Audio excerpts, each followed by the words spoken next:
Assalamu alaikum wa rahmatullahi wa barakatuh. Welcome to Living Tasawwuf. Today we continue in the third episode of our reading of a text of Ibn ʿArabi that comes from the Fusus al-Hikam about the prayer. What is the prayer itself and how you remember Allah, Allah remembers you, and how that changes everything. Last week, we embarked on the notion of the time of the prayer. Now, that may be an obvious discourse because we are used to the times as prescribed in the Sharia, and that's the end of it. Well, for Muhyiddin Ibn ʿArabi, this is a far larger discussion, and he discusses in an introductory matter the question of time itself before he tried to understand the time of the different prayers. We started last week by creating an introduction of the introduction, because the problem is that we are speaking in English, not in Arabic. And descending from a higher language to a lower language, it has a tremendous oversimplifications that they lead to inevitable errors.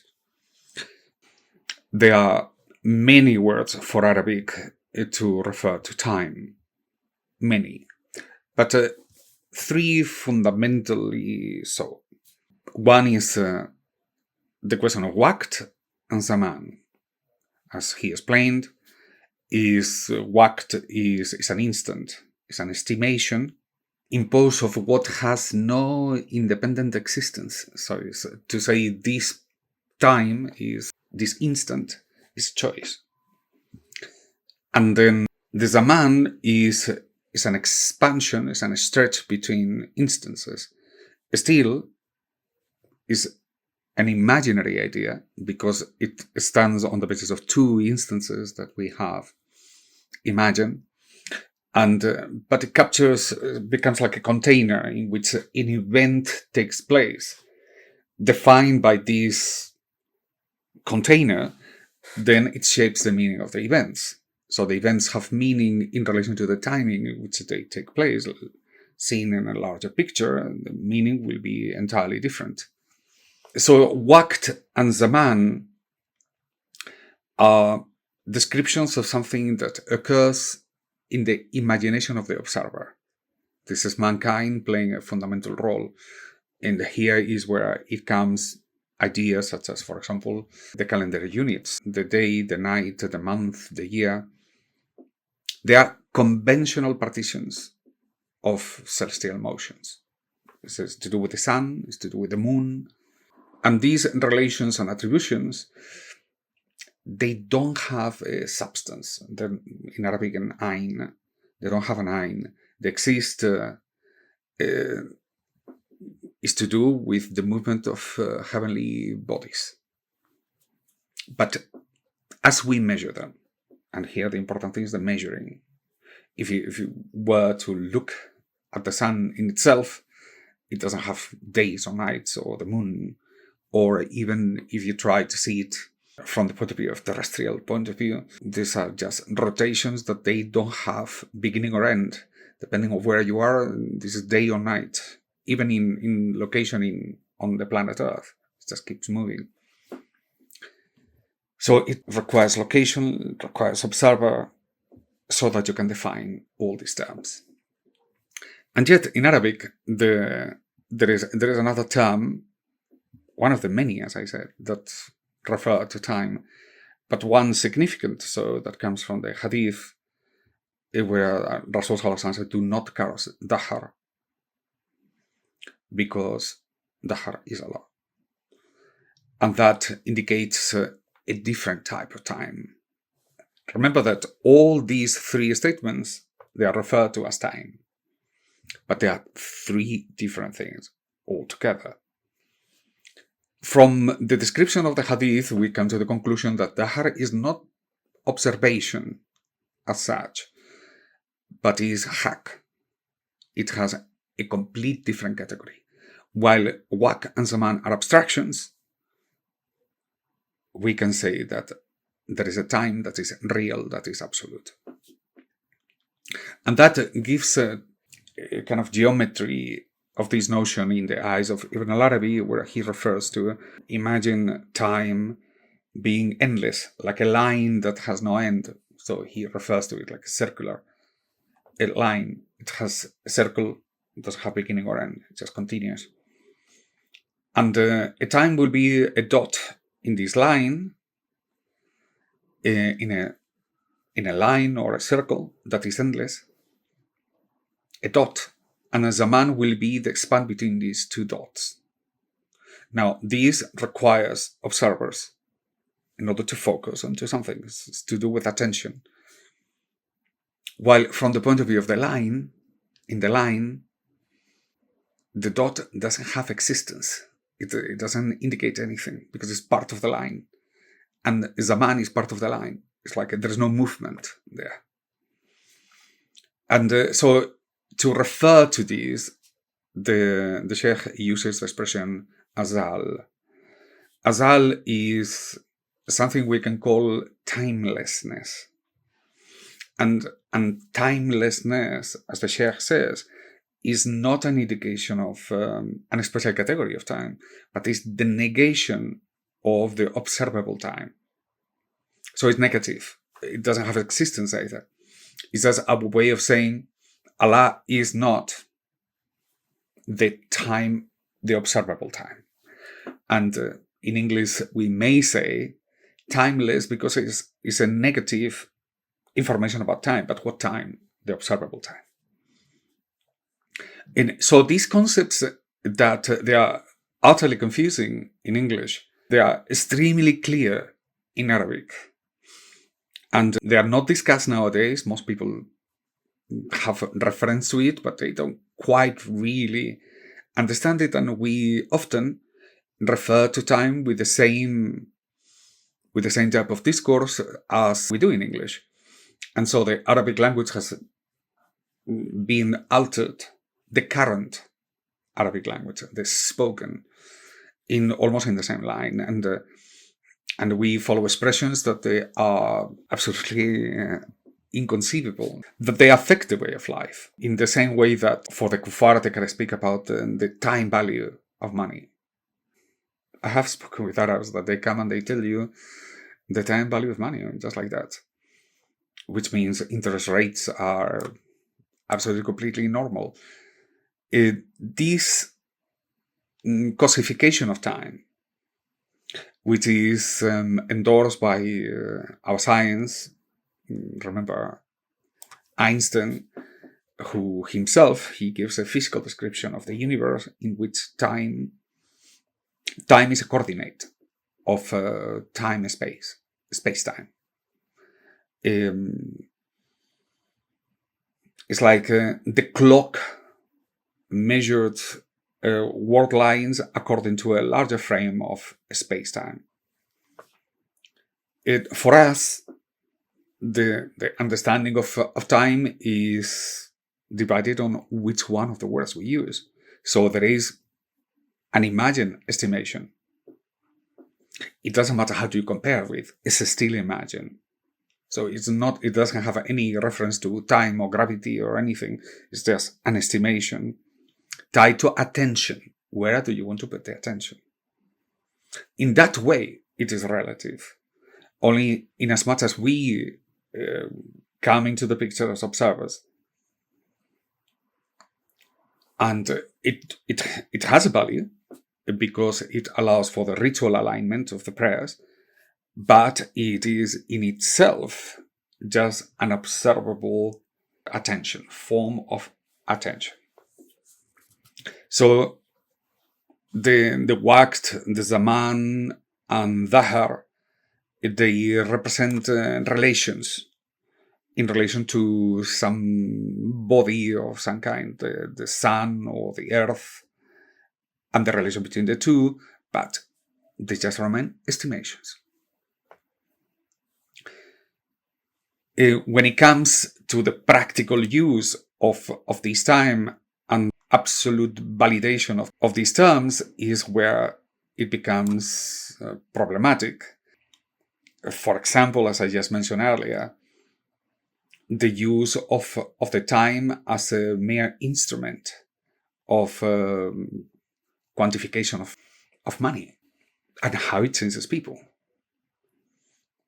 And on the basis that money is time, which is quite a thought, it has altered the ways of people, and it to the manner that it is.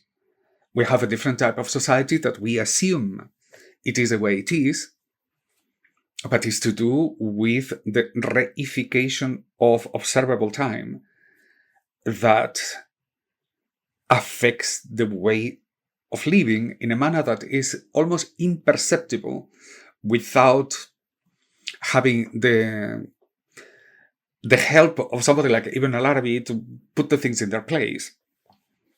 And so it is normal to speak about how do we understand relationships between people, especially something like debt, how debt is altered simply on the basis that somebody has a debt upon you.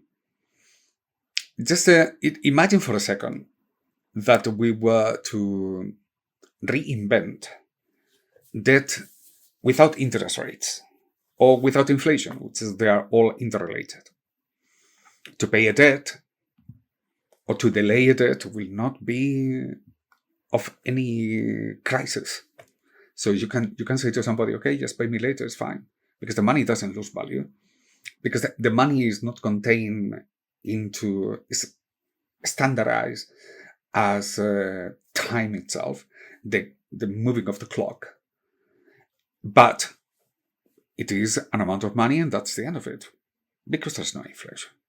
It takes away a lot of mental stress between people. It simplifies transactions because you don't have to calculate what is the loss implied in a debt. It doesn't justify inflation because, interest rates, because as some people say, if there is inflation in the currency, then when you charge, if the inflation is 10%, you charge 10%, then this is equal. So if I give you 1 million and you pay me 10% more, and the inflation is 10%, you are paying the same amount. It doesn't make the transaction halal because you are putting interest. It just shows you that the madness, linguistic muddle in which we find ourselves in. This way of anchoring aspects of life to time is normal. We do it all the time. Remember that. Mankind tends to simplify ideas. And when it comes to, for example, pricing, one of the techniques that most people use, or people in marketing use, is to be able to put a price, a referential price, as early as possible in the conversation, because that is against that as a reference point, that you decide whether something is cheaper or more valuable. And that's why good people who know how to deal with pricing, they all try to make the anchor theirs. So either it's lower or higher, depending whether you're a buyer or seller. Because it changes how you calculate whether you are buying a bargain or you are not. Like when you go to a shop and you find something that the first article that you see is overpriced, and then in a little corner you have something very similar with a discount. And in your mind, you're getting something cheaper. But in reality, which one of the two is the real price? Maybe the discounted price is the real price, the other one is overpriced. You're not getting a bargain, you're just getting the real price, the other one is overpriced.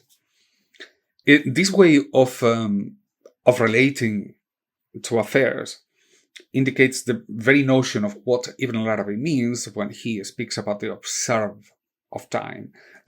of time, is merely a question of attention. We decide that something starts here and ends up here, but is entirely depending on the mood of the person who is observing. Now, why is all these things so important? Because the Sheikh takes the conversation to the very notion of what is the nature of things. Ilm, for example, seen from the perspective of what we understand as knowledge, is one thing, but seen from the perspective of what Allah understands by knowledge is entirely different. It's of a different order. So when somebody says the ilm of an individual is different than the ilm is of a different category than the ilm of Allah subhanahu wa ta'ala.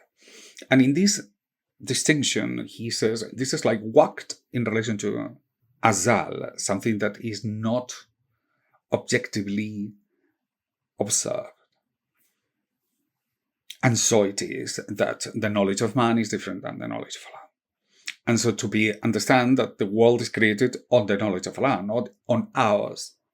We only observe a section and we pay attention to details to do with our own physical limitations, our capacity to observe, which is limited by our senses, plus then our capacity to rationalize the event, which is a way of saying paying attention. Depending on what the Sufis will say, the intention that you have, then you pay attention to this or you pay attention to that, etc., etc. All completely in the realm of the relative position of the observer.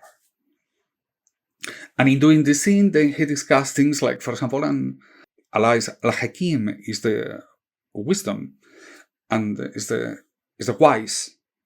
So there is human wisdom, but there is also the wisdom of Allah, and they're not comparable.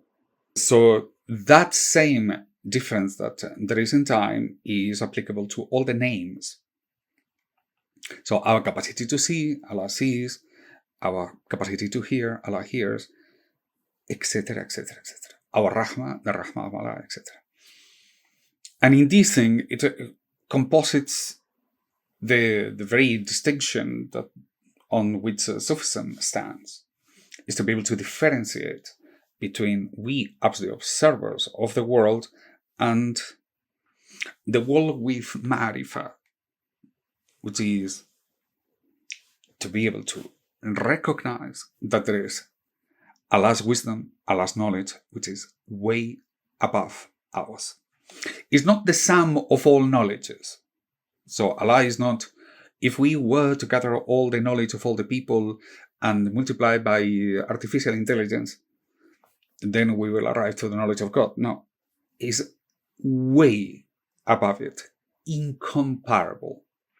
Wisdom, therefore, and what Muhyiddin ibn ʿArabi says is that in understanding this distinction is arif, is ma'rifah.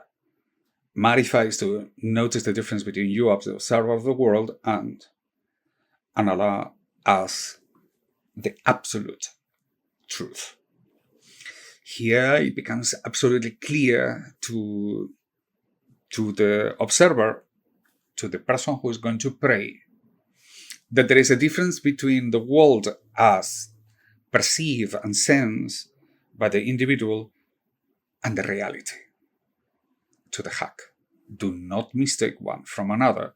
That super distinction between our capacities and Allah's capacities is the essence of knowledge, as if the key to be knowledgeable is to know the limitations of your knowledge. And this is critical because otherwise you may be worshipping your imagination instead of worshipping Allah. This may be a subtle distinction because, no, I am worshipping Allah.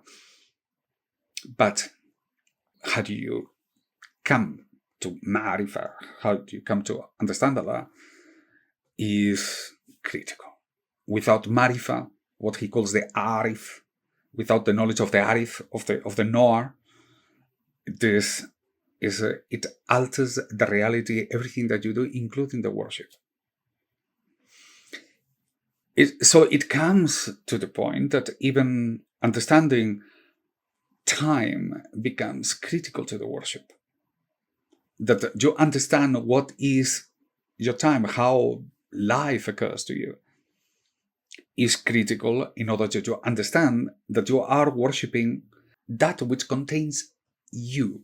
It contains you in every absolute way, including time. For him, the very notion of this observable time, it has a value, and it is important to understand it. And yet, he says, to the Arif, worshipping occurs all the time. Now, that's quite something. Worshipping is not something that is prescribed to the moment of the prayer. The prayer becomes a reminder, but it is a continuous state in which you understand that you are a slave and Allah is the master. Ibn ʿArabi goes a little bit further. He says, and then in the time, yet there is a time prescribed for the prayers that has been on the basis of what Allah has indicated in relation to the rotation of the sun and the rotation of the moon. And on the basis of that, we distinguish months, we distinguish days, then we divide it into times and quarters, he says. And then you say the time of Duhur is when the sun has just arrived to the zenith and starts to move, starts to decline. And that's a moment, and he says, it is a deficiency of the person of Arif to say, I am praying at any time, it doesn't matter what. He said, no, you have to follow what has been prescribed to you. And it's a deficiency, the people who would say, for me, every time is time of Duhur.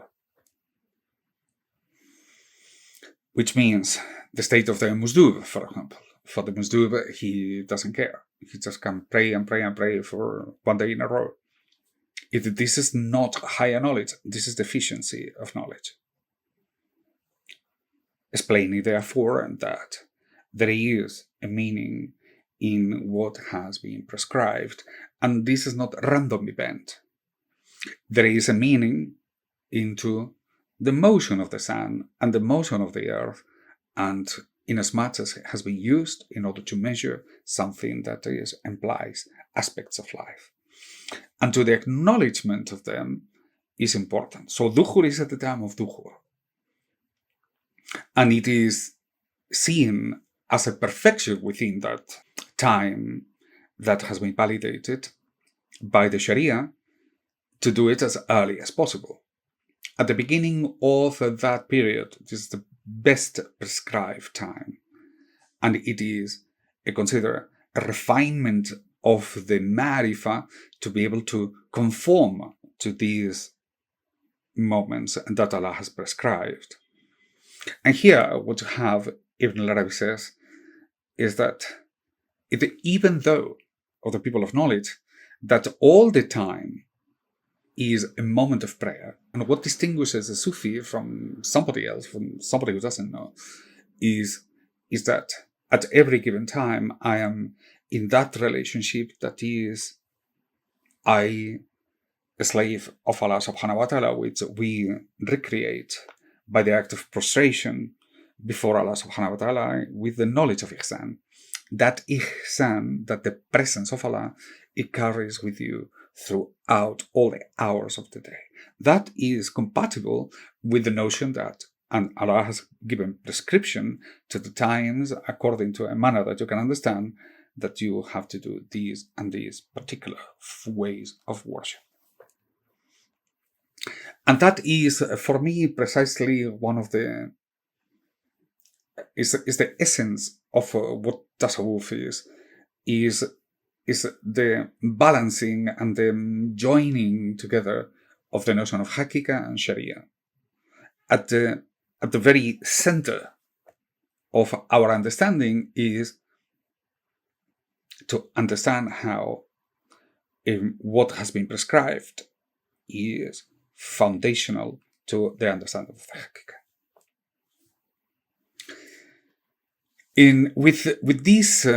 With this discourse, Ibn ʿArabi therefore ties the notion of of what he refers to as what time is, in terms of container, in terms of estimation, and Waqt and the Zaman, with the fact that they are not just random decisions when it is a prescribed time for the prayer, but they are part of an understanding that the Shaykh analyzes in profound detail.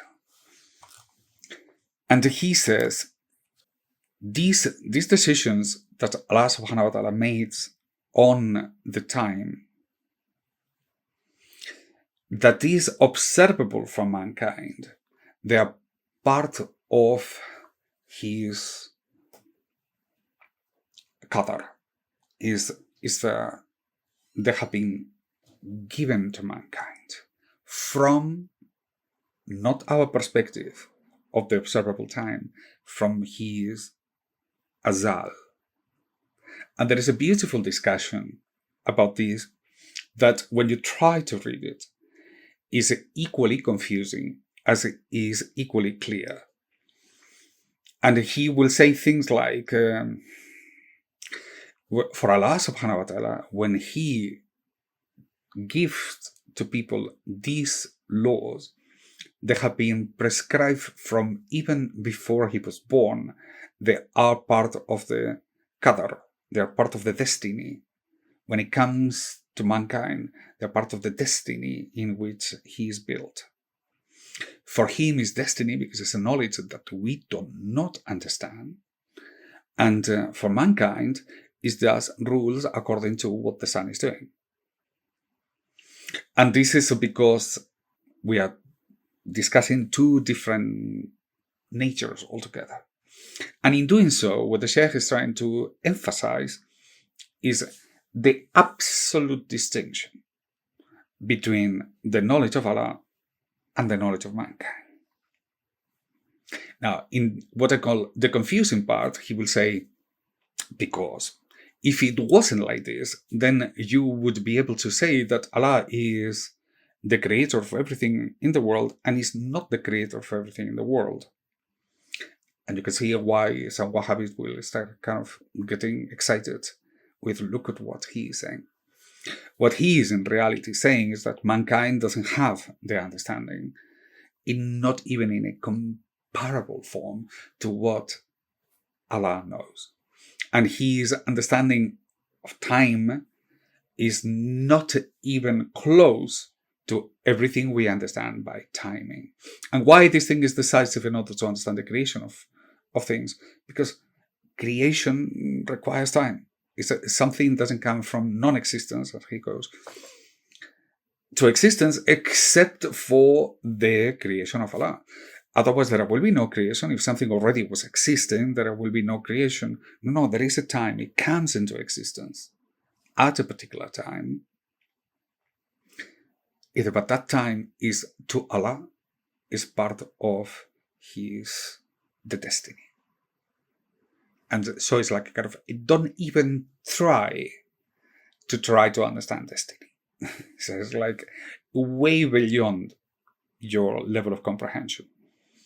The fact is, the things existed in the azal, and this is the language of ʿArabi, even before they come to existence to your observable eye.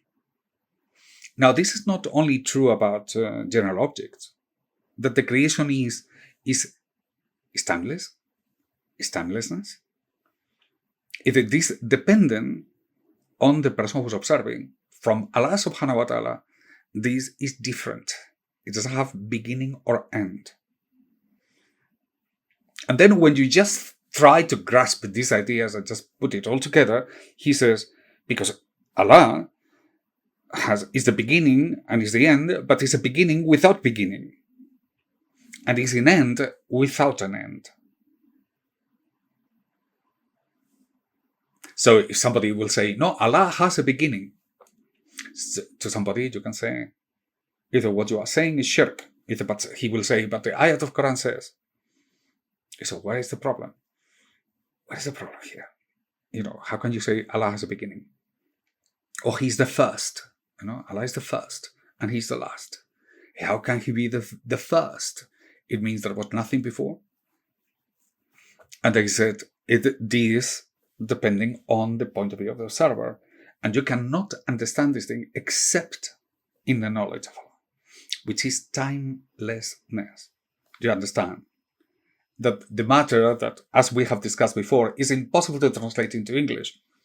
But what Ibn ʿArabi says in this second instance, he says, it's impossible to understand from the point of view of man. Is that we don't have the capacity, we cannot even pretend or imagine what that means. Because we are contained within the time span, which we call life, in which we exist. For us, there is a beginning and there is an end in this existence. For Allah, this is all part of something much larger called destiny. So, again, is this just a puzzle of words, what Ibn ʿArabi is describing, or he is trying to tell us something far more valuable? Is that we cannot understand the Quran, and we cannot understand any of the attributes given to Allah by Himself on the basis of our temporary observation capacity. The beginning and the end, as I said, they are in a timeless. They are not part of the observable. So when you say the beginning of something, you mean it just started. It just came into existence. But that's not the case of Allah. Ultimately, it means that there must be a separation between the relative world of the observer and the world of timelessness in which time exists. And you see how difficult it is even to express this thing in English. But the rule of thumb is that we don't know in the way that Allah knows. As simple as that. It is important, yes, because when we speak about the knowledge of the individual and the knowledge of Allah, and we try to make Allah the cause of all the events, and now I'm talking about theology, Christian theology, and we say Allah is the cause of all the things, that is a time involved into the matter, which means putting a time to the things that we consider things come into existence, whether it's the Big Bang or whatever you want to call it, and the time and the causation in the meaning of Allah subhanahu wa ta'ala. Incompatible. So, if the people would have known what Ibn ʿArabi said, then the philosophers would have not wasted their time in trying to explain the reality of God as the first causation. So He is the first one that moves everything forward. If that would have been the logic, Ibn ʿArabi doesn't say so, but it applies, then naturally speaking, that you will have to say, and what is the causation that creates God? And what is the causation of forever? Like the why of something. And why something occurs. And you can go back to Allah and why Allah does something forever. And the answer is Allah doesn't have a why, and He doesn't have a what, and He doesn't have a where. And that's the fundamental distinction between Allah as understood by the Muslims and Allah understood as theology in the current discourse of the people, which is philosophy. As Heidegger will say, the fashion of thinking of philosophy. It is natural that at this very point of the conversation you may say, but this I already know. It doesn't affect me. I already know all these things, that Allah is not a what, is not a why, etc., etc. And so you may consider that all this conversation is just pretty much useless. What is important is to know when do you have to do the prayer and enough. But I want to persuade it that it's not the case. is far, far, far deeper than you may imagine. To start with, our culture, which is the way you think of philosophy, we are the children of philosophy. Western culture is the outcome, is the final state, according to Heidegger, of philosophy. Is the subjectivism gone mad. Okay? But I want you to understand how this preoccupation of time is not a waste of time. And that even ʿArabi introduces these ideas at the very beginning of the discussion about the prayer, because of the time of the prayer. It is relevant to us on a daily basis, because we are affected by this false definition of time almost on every aspect of our life. And to be able to become aware of this is not a trivial discussion. It is a discussion about freedom. It is a discussion about how do we understand our span time and the nature of events that occur in our lives. Now, seen from the point of view of destiny, you can see that events that ordinarily they're interpreted on the basis of a beginning and an end. I went to this place, and from this moment to this moment, this thing happened to me, positively or negatively. They have a different understanding if you expand that time of Zaman, but it is infinitely different if you see it as destiny. Seeing from the point of view of destiny, that means that they carry on values, meaning, validation, gifts, barakah, husna, in a manner that it is not comprehensible within that span of time, of which you have contributed by defining under which parameters, at which beginning, and at which end. Now this comes natural to you, you don't even realize. Even for example, the time of the prayer. Okay, and then you say, but I began the prayer on time and I ended up in this particular time, mission accomplished. Well, not quite so. Because given that prescribed time is known and is acceptable and it has value in itself, it still reflects just an observable period of time. If you were to expand that period of time and you were to look at the prayer from the point of view of destiny, then the meaning of the prayer changes. It means, are you telling me that you plug into Allah and you become aware of the ihsan, and the moment the prayer finishes, that you go back to business as usual? I mean, it becomes insane. It becomes pure hypocrisy. Pure hypocrisy. You cannot possibly account for the prayer as this instant in which I do this performance and then I just move away. That will appear significantly as an act of pure hypocrisy. I mean, think about it. Imagine that a relationship with whoever person you want, it is prescribed to a particular period of moment. During the first 5 minutes, I'm going to be polite, for example. And when these 5 minutes are over, if mission accomplished, now I can be whoever I want. You see that if this person is not speaking about relationships, he has seen time in a way that is completely disturbing, isolated, separated from reality. That's exactly what happens. Now, I will go a little bit further. How often do you encounter a good behavior and you extrapolate it as the entire relationship and the meaning of the relationship I have with this person? Somebody does an injury to you, it's very likely that you become biased and you anchor the meaning of the relationship on the basis of that event. And why did you choose this event and not another one in which the person was good to you? I'm sure you're a witness of these regularly. either because you are misjudged, because you say, but you don't understand. Well, I didn't mean to hurt you. But the other person now has conceived that that injury in that particular moment is now extended to the meaning of the relationship itself.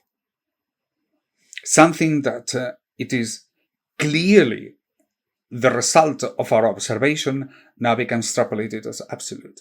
And it may alter the meaning of everything. So is once you decided that this person is bad to you,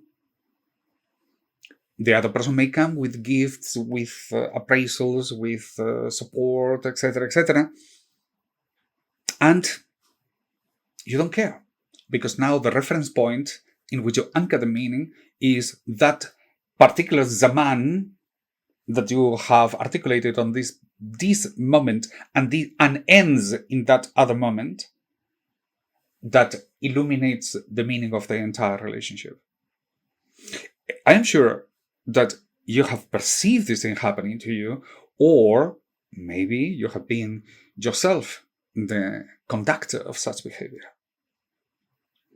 Now, you can say that this is a result of, you can tell the person, but you are misjudging me on the basis of you don't understand the meaning of things. But in fact, seen from the perspective of Ibn ʿArabi, is the Zaman, is that the life has now been reduced and signified, anchored upon this particular moment and this other moment, without realizing that is entirely subjective. Wow, it is quite amazing. And on the basis of this, then everything is to be judged. And here is where Ibn ʿArabi kind of threads with a line that is amazing. Because, and what happened with the murder then? Somebody has injured you, and there is a time for the injury, and there is witnesses that they have to be in that particular moment, in order to witness. Is therefore all that relative to the event? The person may have been a wonderful person of his life, but that event is prescribed by our observation, our attention, and something criminal has taken place. Should we therefore relativize the matter? Well, this is where the kuffar go crazy. Ibn ʿArabi says, no, because this is part of Sharia. And Allah has given time and prescribed timings and periods that they have meaning in themselves. So, just like the prayer, you have, the prayer is the entire day, but you have prescribed hours. And to disregard the prescribed hours is a defect. And so it is that even though the meaning of life is an entire period of time that is much longer than every singular event, when you kill somebody, then you are responsible for that. And you are accountable for that. And there is no relative to what you've done before. It's a relative to what you have accomplished at that particular moment. And at the balance between these two, it is precisely wisdom. And so, because what will be the case if you say nobody's guilty? Because interpreted from the point of view of how did you establish the time, and the time in this particular location and this other particular location, and the events that produced this person had no choice but to kill that other person. Like, for example, he comes from a neighborhood in which everybody kills each other. There are places like this in Johannesburg and in Cape Town, where the gangs completely change the meaning of life and death. And for one of them to kill will be just an act of loyalty to the group.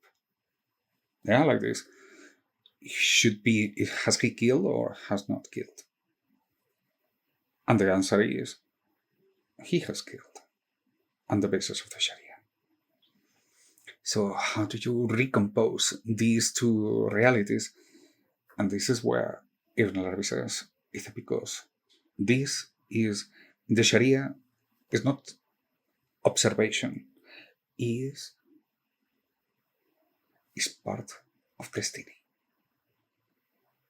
And that blows your head away.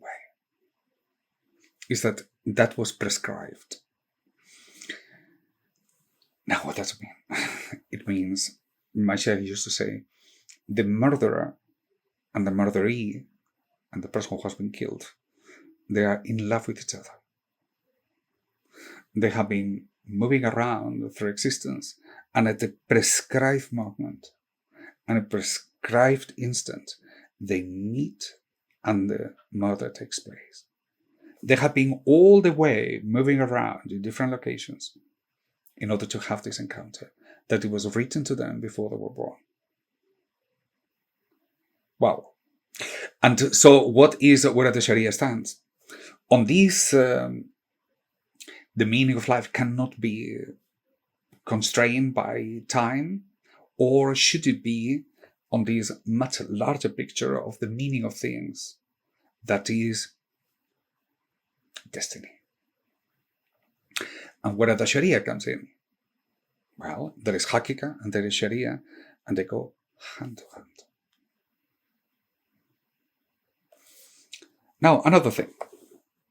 This is to look at a crime. Look at a love affair. Okay, this man and this woman, they just suddenly come together, they fall in love, and whole large number of events take place. Children come and this and so on. And they say, we made it happened because we choose. Well, look at the events. Look at the events that bring together these two people together. It's in retrospect, every event, even the most glorious one, like falling in love with a person that you really, really like, it is the sum of incommensurable number of events that they have the meaning in what Ibn Arabi call azal. Okay. Now you want to kind of turn your head away and explode it. Now imagine that in the azal, if you take the line of time, in the timelessness, then all the events happen all at once. All of them.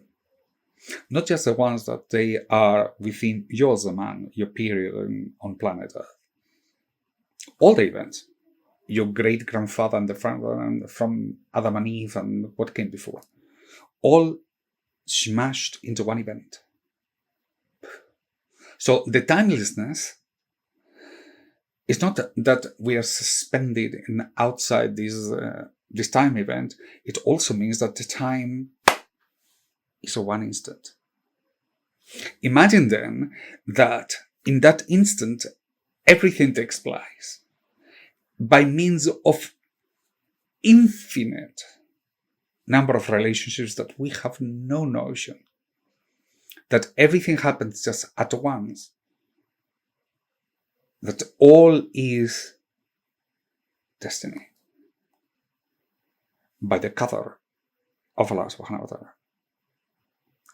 By the wisdom of Allah subhanahu wa ta'ala. And then you say, okay, and where is our wisdom? Incomparable. Incomparable. And this radical tawheed which is tawheed elevated to its maximum clarity. Well, I mean, from our limitations. But this complete separation between the imagination of man and the hakika is at the very core of the notion of time. Time is not separated from this, but is at the very core of this. As I said, you may listen to all this and say, wow, this is just playing with words. What does it change to me? It means everything. For there is no relation, there is no meaning to events without the intermediary event of weather. you interpret events within the containment of a man-made Zaman, or you see it from the point of view of destiny. If you see it from the point of view of destiny, things like freedom, it starts to shake, because clearly everything, even in your free choice capacity, stems from the singularity of the event we call existence. Of course, it is all made up in the knowledge of Allah. On the other hand, are you responsible for the events that they take place? Yes, you are. Hakika and Sharia. In that balance that constitutes belief and gives meaning to everything in life. In practical terms, that the meaning of events, the meaning of life, is not your reconstruction of events by the sum of little situations. You are tempted to. We do it all the time, but it's false. That if you really want to understand the meaning of life, don't look at events as we record them, but look at destiny. Look at the power of Allah subhanahu wa ta'ala over us all the time. And this is a hakika. And do you have responsibility over events? Yes, you are. And Allah has given you time in the form of awqat, awqat, the plural of waqt, of instances. And the time of the prayers, in English is time, but in Arabic is the instances of prayer is waqt. The waqt of the prayer is your putting everything in order. And that's what he's going to say. He's going to now speak about, don't you understand? Allah has given you a clock with the prayers so that you can order your life, so that you can have understanding, you can have an existence on the basis of the realization and the worshipping of Allah. And then you say, the purpose of life is worship. Infinitely more important than anything that you can imagine. And this is what Ibn al-Arabi is going to say. What do you think? The Dahr is just because it's just an astronomical coincidence? There is a meaning of that. And there is a meaning of the time of Maghrib. And this is so that you can worship Allah and understand yourself in the best possible manner. You can see that Ibn al-Arabi is leading us bit by bit into something that is far more written and far more important than one would have anticipated.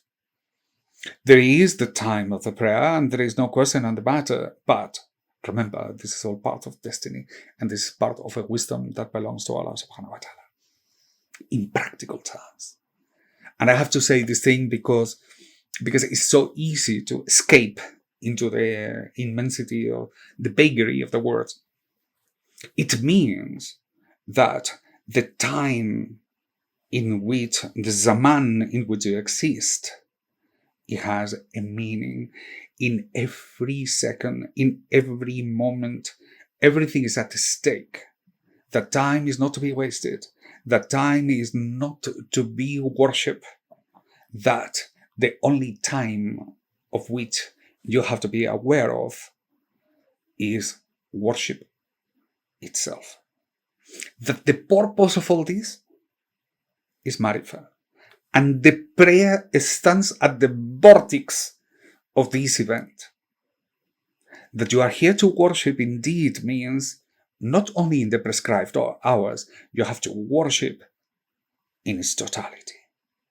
That life itself has meaning indeed as an act of worship.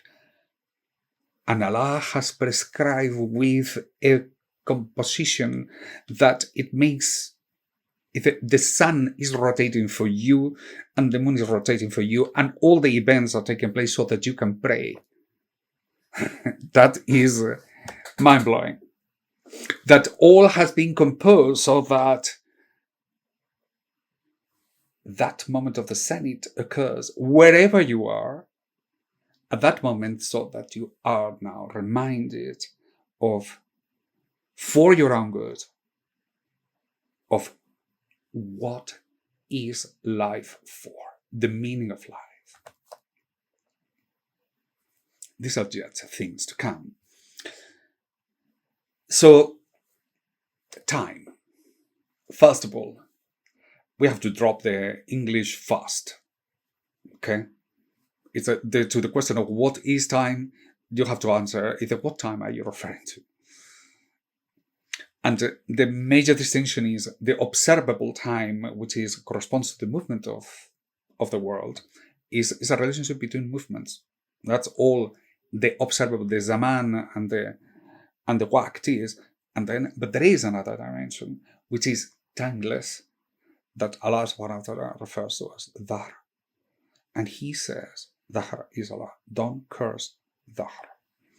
So there is a lot more than sees the eye. And in the basis of this, you obtain meaning.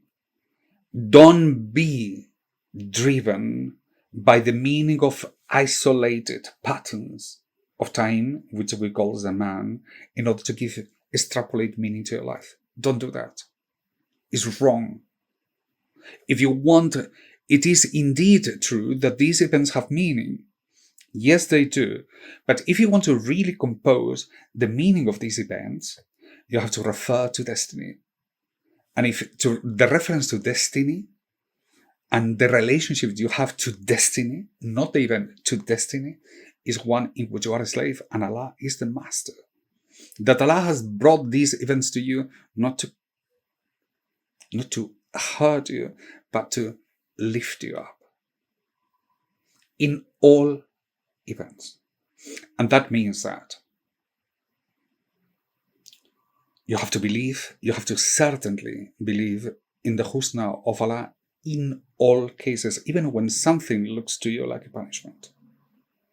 That there is the husna of Allah in all events. And that means transcending from the observable time to the high degree of the destiny. And is the recognition that whatever you think you're wise at, whatever it is that you understand, there is another wisdom, which is the wisdom of Allah, that has no relationship to our wisdom.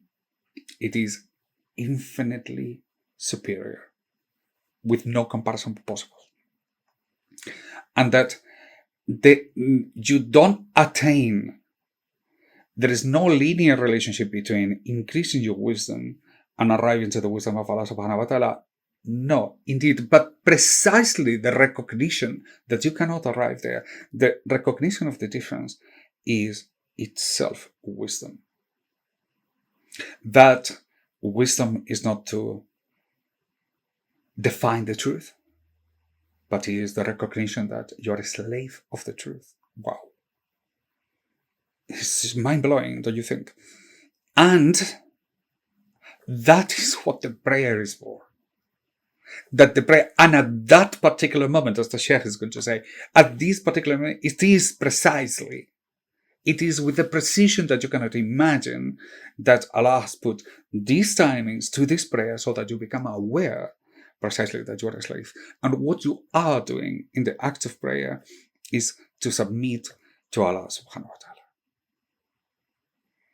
which is the key, the meaning, the purpose of existence. Wow. Wow. It is amazing. And you cannot deny the timing. You don't know, but it's just an accident, at this hour of the day. You cannot say that. Neither can say, I have finished the prayer at this time, and therefore I have a free ride until the next one. No, you cannot say either of. But it's combining the two, which is wisdom itself. So now we're just one step closer to start speaking about the time of the prayers, as it will come with each one of them. But we will leave this for the next week, inshallah. As for now, we finish with Fatiha. Bisirri wa barakati. Bismillahirrahmanirrahim. Alhamdulillahi Rabbil Alameen. Ar-Rahmanir-Rahim. Maliki Yawmiddin. Iyyaka na'budu wa iyyaka nasta'in. Ihdina as-sirata al-mustaqim. Sirata alladhina an'amta alayhim. غير المغضوب عليهم ولا الضالين.